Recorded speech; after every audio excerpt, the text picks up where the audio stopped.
Another part of this discussion is increasingly it looks like the world is focused on ESG, given that manufacturing is traditionally quite carbon intensive. Is it something that you are receiving increasing pressure from investors regarding? Particularly from a listed company perspective, we get a lot of information from the stock exchanges, both South Africa and in my case Tanzania, and then through our colleagues in Europe, that listed companies will be put under the magnifying glass. To be part of a multinational group brings its own reporting requirements, group deadlines, group consolidations, and the like.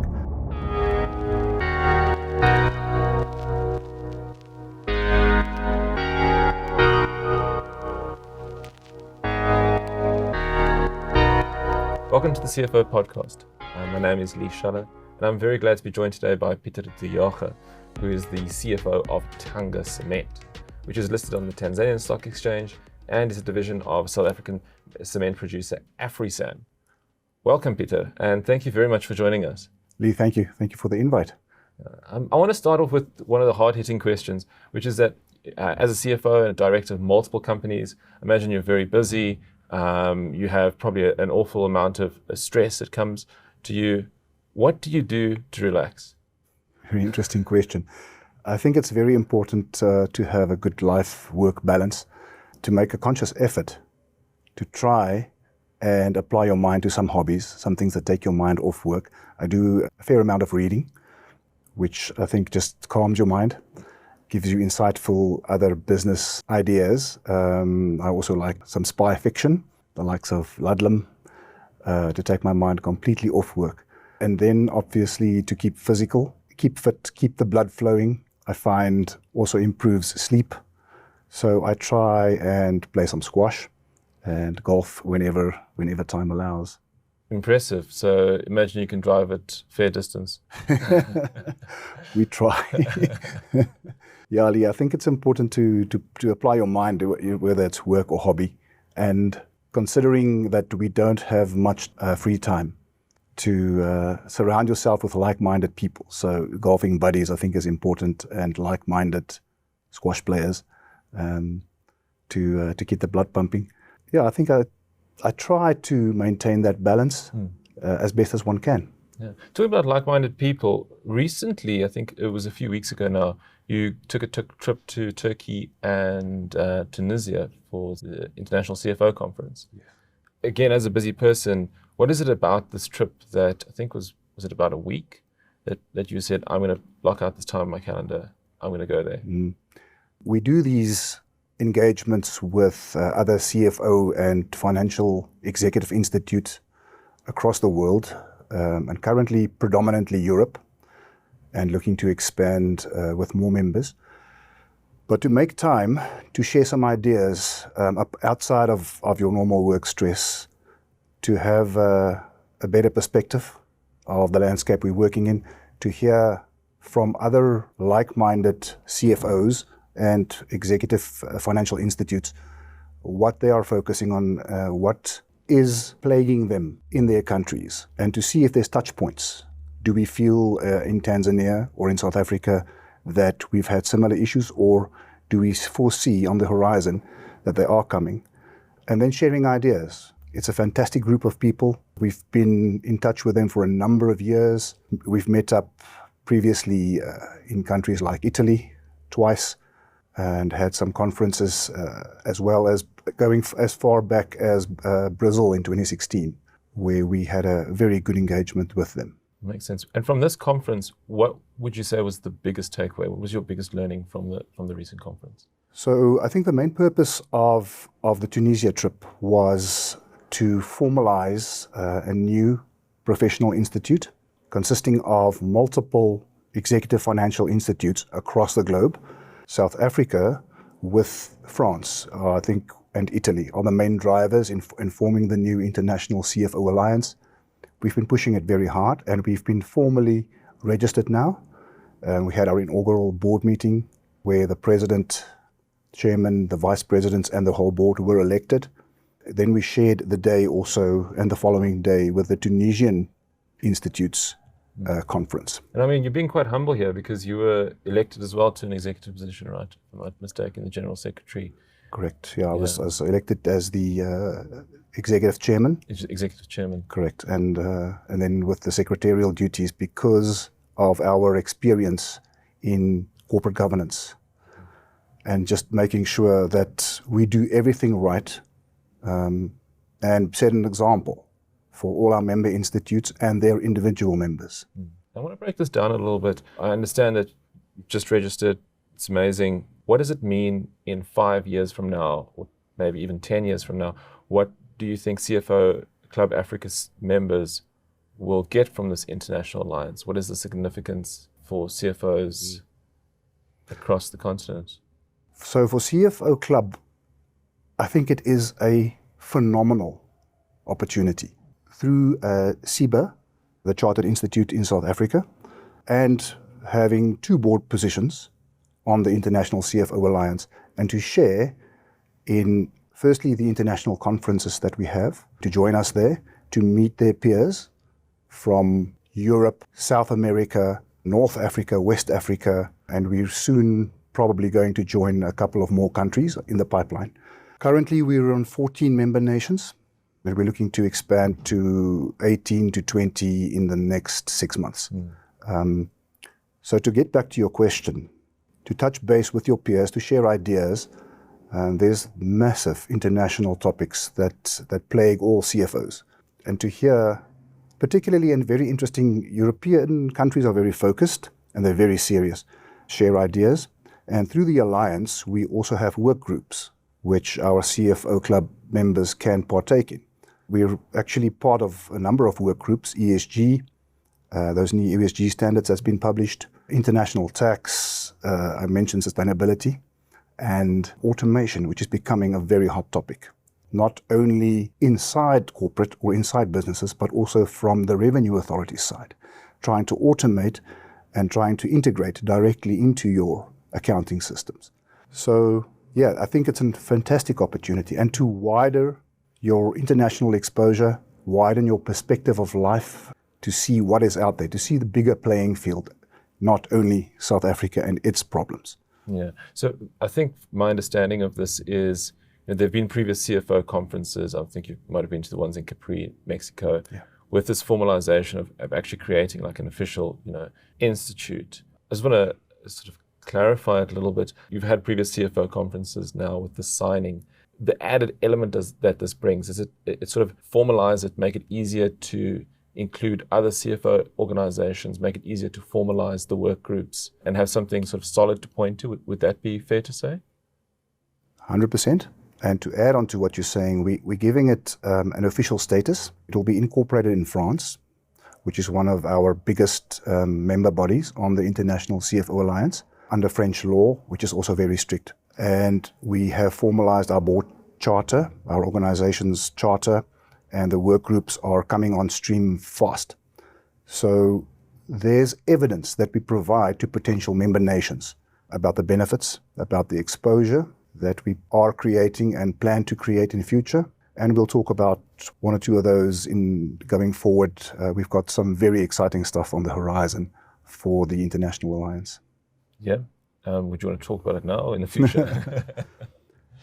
I think it's fair to say we've mentioned it in on public forums already and a press release, and we will put out more press releases to the extent. But I think the most exciting initiative that the Alliance is taking in the next 6 months is to start an international CFO designation and to have that registered through the various qualifications authorities of the member bodies.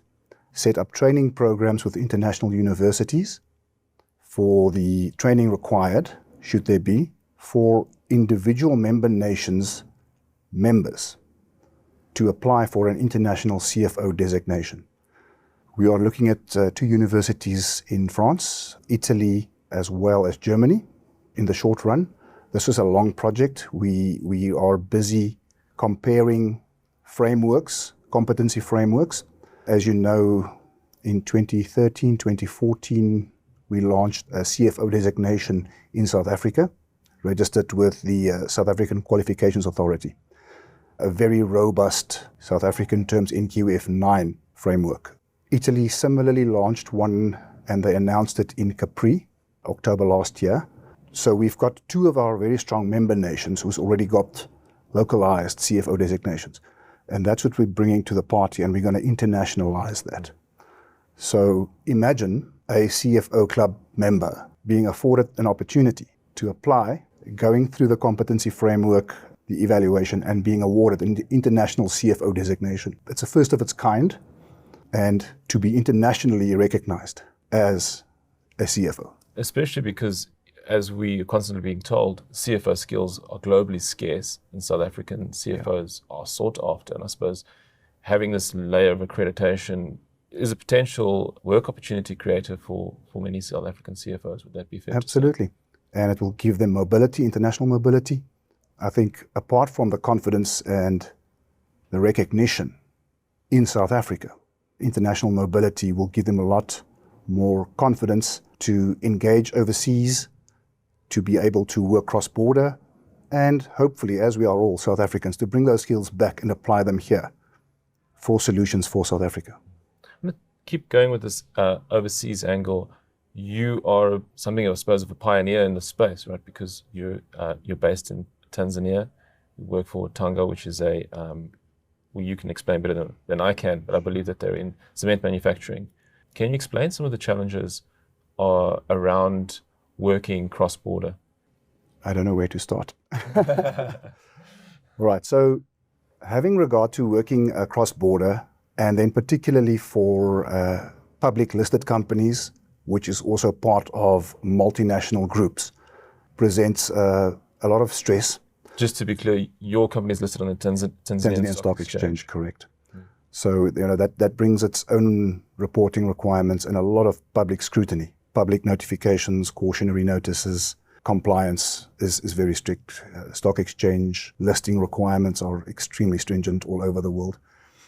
And then obviously to be part of a multinational group brings its own reporting requirements, group deadlines, group consolidations and the like. So I think it is possible, but one would need extensive experience in doing group reporting. And that's just the pure accountancy side of it. Adhering to deadlines, getting all your transactions in. But from a CFO perspective, one would need stock exchange experience. You would have to know the Companies Act in your country inside out for the do's and the don'ts, the stock exchange listing requirements, and have a very strong support team around you to be able to think strategically and to act strategically, because there are inevitably challenges. You can control some of them. Some of them are macro shocks, government regulatory shocks, but to be able to remain calm and control all the variables under your command, to the extent where shareholders and stakeholders remain calm and confident in you, and you have open lines of communication to both those groups of people to express and to keep on reassuring. You've got the problem at hand, you focused on it, and here are some of the solutions. So, I mean, that's a mouthful, but to circle back to the stresses, I think experience is probably one of the biggest contributors to being able to manage that kind of stresses. That's fascinating, and I think it speaks to something that we're highlighting increasingly at CFO Club Africa, which is people who qualify, get an accounting qualification, like I believe you got in about 1997, and who eventually want to become a CFO. I understand this is for a listed international company. It might not be the same for every CFO. Bridging that gap between I got my accounting qualifications, I'm plotting my career path, eventually I want to become a CFO. What advice do you have for somebody who's in their 20s, exiting university, and one day wants to be sitting here and hopefully being interviewed by someone better than me? It's a very good question, and I think it's probably very relevant. What I don't want to do is give you a generic answer. So I'm going to just try and talk from experience and from the heart. To become a CFO, and especially a very good CFO, I think you need to be a competitive person. I think you need to have extreme focus on your goals. So having said that, coming out of university, having your required qualifications, having written all your exams required, I think it's very important to have extreme focus on your career path. So if I want to go from general accountant, where this is your entry level into the organization, you might be head of debtors, you might be in financial accounting or on the management accounting, the costing side, is classically where you enter large organizations. So very early in your 20s, decide where you want to go. Make sure that you've got your academic qualifications under your belt. It's the time that you've got the most energy. It's a time that your mind is at its sharpest. Get that under your belt, get it done. As your career progresses and life progresses, you find yourself having less time to study. And to do this after hours, for instance, with a family at home and a lot of work stress as you progress up the corporate ladder, is hard. Speaking from my heart, get your academic qualifications under your belt. Have a very clear vision of where you want to go. And don't be scared to communicate that to your superiors, your supervisors, your managers, and the directors. They know what your expectations are. You will then be measured against a much higher standard. You won't be measured against cost accountant, management accountant, financial accountant. They will be remembering in the back of their mind, this person is shooting high. It wants to shoot the lights out. So I think that's in summary, apart from being very focused, be dedicated, be predictable, and be consistent with your work performance. That in summary means be focused, do your job well as you can, open communications with your superiors. Thank you. It's incredibly practical advice. I'm hoping we can transition a little bit to two topical discussions, I think, in today's CFO world. One around electricity concerns. You operate in Tanzania, but you've also worked in South Africa in the manufacturing sector, I believe, yes, throughout your career, where electricity is a key input. And I imagine Tanzania has its own electricity supply issues. How do you think about electricity supply? How do you manage the risk? Trying to get some insights that South African CFOs who are now facing these kinds of challenges can get from how you guys are navigating it. So firstly, let's be honest about the lack of electricity, the shortage of electricity, or the instability of electricity supply is an Africa-wide problem.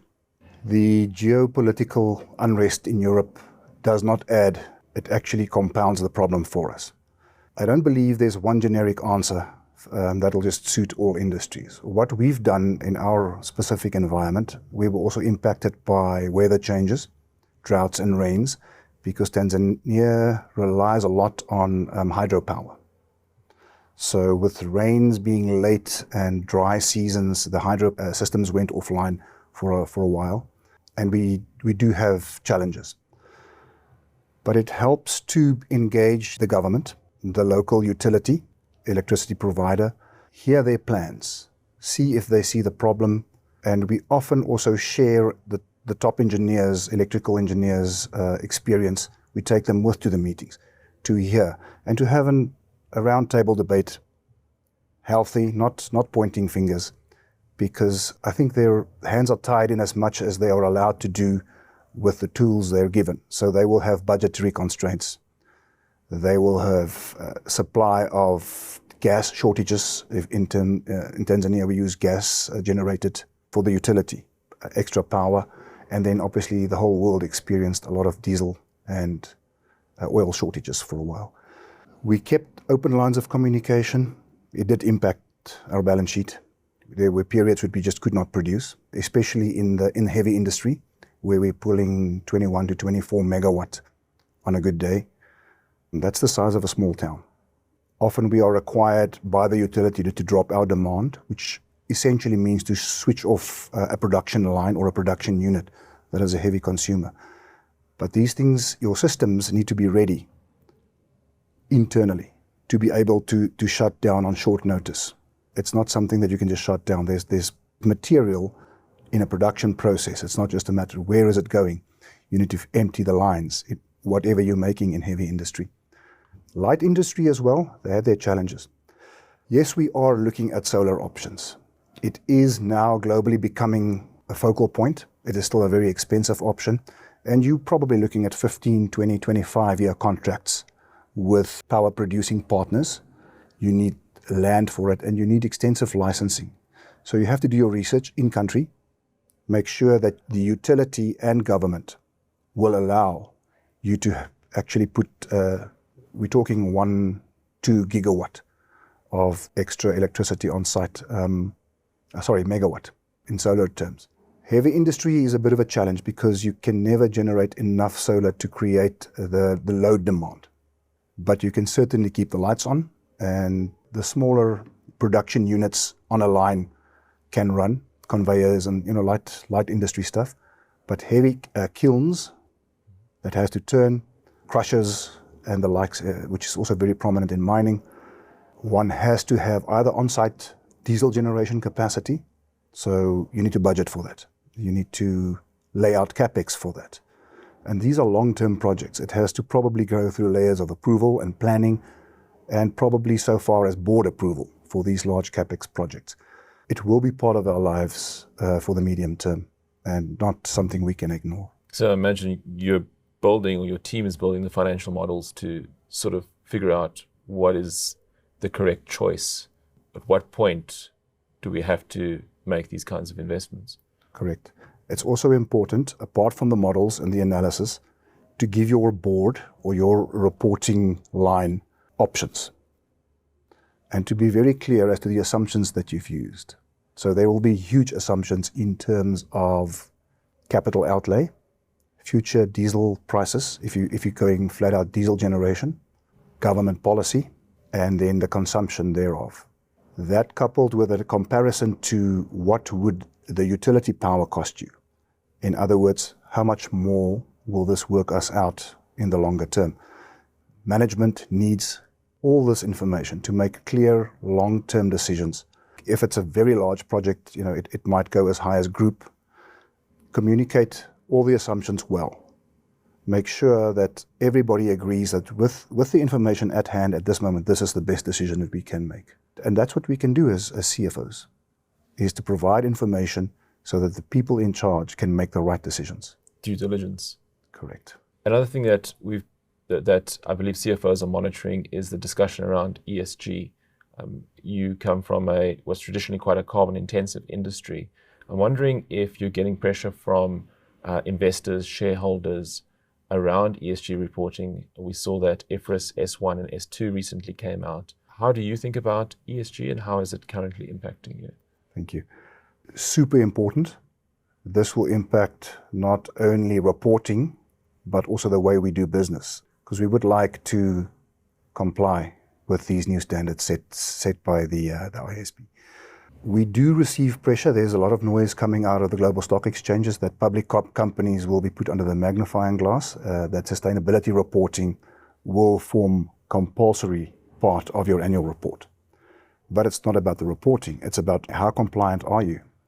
With regards to investors, definitely the large institutionals are sending us regular questionnaires because they may have invested in large industry, heavy carbon intensive 10, 20 years ago. They're still in it. It wasn't a short investment, but their fund mandates have changed as the global focus towards ESG has migrated. And we then find ourselves under a lot of pressure to make sure that these institutionals, investors, stay with us. They make for a good investment base. It creates for a public company a nice spread of government funds, pension funds, and institutionals from overseas, like the US. Creates a healthy shareholder base, and we'd like to keep that way. So with regards to just the reporting part, we are busy analyzing the standards. We are in dialogue with a lot of peers in the listed space, both locally and internationally, as to how they see compliance going and how would your ESG reporting look in your annual report, and how in-depth does it go. Because as it stands, the production of an annual report with all the individual reports in it is quite a tedious process and takes a lot of time out of your day to make sure that you are compliant. The last thing you want to do is to get sanctioned by either the local accounting bodies and auditors bodies or the stock exchanges for not complying with your ESG or the reporting attached to that. And I imagine in an African context, maybe I shouldn't make assumptions about African contexts, but in the IFRS standards, they have the 3 different types of carbon emissions. The one being, you have to report the carbon emissions of your supply chain. Things like this to try and actualize that in your financial statements, to capture accurate data that your auditors prove. I imagine that that's not easy. It is going to be a challenge. You can imagine if and that is tiered, you are correct in terms of your compliance. How accurate you can report solely depends on the accuracy of your supply of information. Just as in an African context, to get carbon emissions from predominantly a road transport logistics network, all the way from factory to shop floor or even factory to customer building site, it's trucks. It's trucks and they burn diesel. One can certainly try and get average data around that to satisfy auditors, but transport in Africa is an informal sector. It doesn't have sophisticated reporting. It's not a sophisticated organization. One can imagine the simplicity of their accounting systems and manual invoices written by hand. And rather large parts of our expenses go towards transport. So it's not a matter of avoiding it. It's a matter of educating your suppliers, getting the supply chain ready, as well as the production facilities itself to measure the right things in order to give the correct outputs when required. And when you're making the electricity decisions and you're costing up diesel generation, does this now factor into it, like what this is going to do for? Correct, yeah. So one would immediately frown at me when I speak about diesel generation, but it is the only short-term solution for most of heavy industry to supplement supply from the utility. The solar issue is a very long-term decision. The capital outlay is exponentially more than with diesel generation, but is required. So it's important to put clean energy in your mix. One could also start looking at biofuels for the generators. If natural gas is available, it's an easy conversion to bring that, but that is still not considered sustainable. It might be cleaner, but one would try and over time bring into your energy mix, number one, a very long-term strategy towards what you think the mix will look like, medium-term budgetary outlooks for achieving that, and then short-term, where are we? Because we still need to make budget. We still need to make our numbers for our shareholders. Shareholders, I may generalize, is honestly very investment-focused, investment return, dividend-focused, and not so much on the ESG side. But one has to take a longer view, because how sustainable will you be if you do not bring clean energy into the mix over the longer term? It's unavoidable, and it's probably very necessary if one thinks about it logically. It's quite a job you have. Yeah. It seems like you have to fight fires in the short term to keep the place running. 100%. And in the long term, you still have to make sure the ship is pointed in the correct direction to avoid all the rocks. Correct. And to keep your financiers on board with what you're doing. That's the one part you be left out, apart from investors, is the financiers, the banks, short-term and long-term investment institutions who provide your capital, to keep them happy and to make sure that the money they are providing is also deployed towards a longer-term strategy of sustainable energy. That makes sense. Thank you very much for joining us today. Most insightful. I hope that your rest of your year is filled with a little bit less stress, a little bit more golf. Lee, thank you very much for the invite. It's a pleasure chatting to you. Take care. Thank you. Yes. Bye-bye.